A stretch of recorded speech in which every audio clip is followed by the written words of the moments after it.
একটু এদিকে যান, ডান দিকে, আপনার ডান দিকে আমরা একটু পাবো তেলে।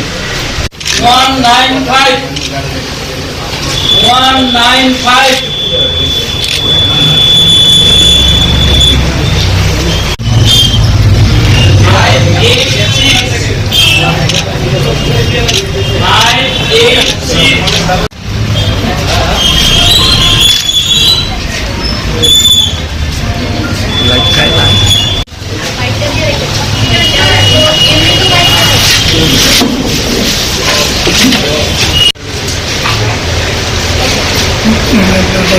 না, এটা দেখা যেত না।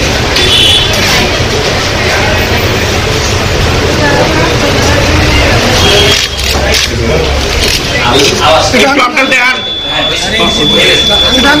একটু এইদিকে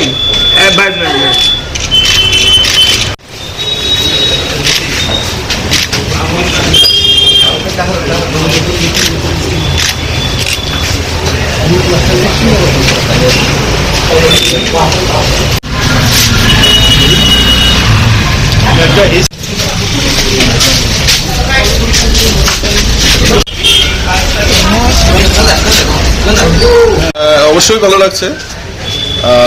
এটা আমরা সবাই জানি আজকে পশ্চিম আসনের লোকসভা নির্বাচন, এই নির্বাচনে যে গণতান্ত্রিক অধিকার মানুষ স্বতঃস্ফূর্ততার সঙ্গে ভোটদান করছেন।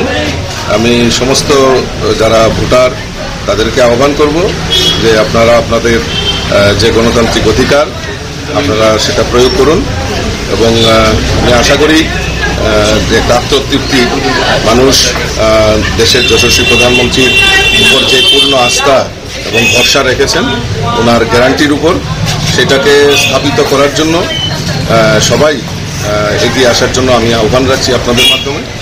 এবং সমস্ত জায়গায় আমি ঘুরছি, দেখছি সবার মধ্যে যে উচ্ছ্বাস, সবার মধ্যে যে আনন্দ, সবার মধ্যে যে অফুরন্ত ভালোবাসা মোদিজির জন্য, সেটা সেই গণতান্ত্রিক পদ্ধতির মাধ্যমে ভোটদানের মাধ্যমে সেটা করবে। এবং আমি আশা করি আমাদের প্রার্থী যিনি আমাদের পশ্চিম আসনের বিপ্লব কুমার দেব মহোদয়, উনি বিপুল ভোটে জয়ী হবে এবং মোদিজির হাতকে শক্তিশালী করে। বিরোধীরা কিছু কিছু অভিযোগ করছেন যে ওদের পোলিং এজেন্টকে নাকি ঢুকতে দেওয়া হচ্ছে। এগুলি তো নির্বাচনে বৈতরণী পার হওয়ার জন্য এগুলি বলছে, কারণ মোদিজির কাছে কোনো বিকল্প নেই। এই ত্রিপুরা রাজ্যে তারা জোট করেছে কংগ্রেস সিপিএম, আর যে কংগ্রেস সিপিএমকে দেখতাম যে তারা মারামারি হানাহানি করত, আজকে তারা জোট করেছে, মানুষকে প্রতারণা করেছে, মানুষের বিশ্বাসে আঘাত করেছে। তো এই বিশ্বাসঘাতক কংগ্রেস এবং সিপিএম এর তাদের কোনো রকম অস্তিত্ব নেই। ত্রিপুরা রাজ্যের মানুষ ভারতীয় জনতা পার্টিকে বেছে নিয়েছে, মোদিজিকে বেছে নিয়েছে। তো সেই কারণে তারা অভিযুক্ত করতেই পারে, কিন্তু আমি তো বলবো সমস্ত জায়গায় পিসফুল নির্বাচন হচ্ছে। আর সেটা আমার থেকে আপনারা ভালো বলতে পারেন, কারণ আপনারা গণতন্ত্রের চতুর্থ স্তম্ভ, আপনারা সারা রাজ্যে ঘুরছেন, সেটা আপনারা উপলব্ধি করতে পারছেন। তো এইটা বিরোধীদের অভিযোগ, এটা ভিত্তিহীন। দুধ কা দুধ পানি কা পানি সামনে আসে।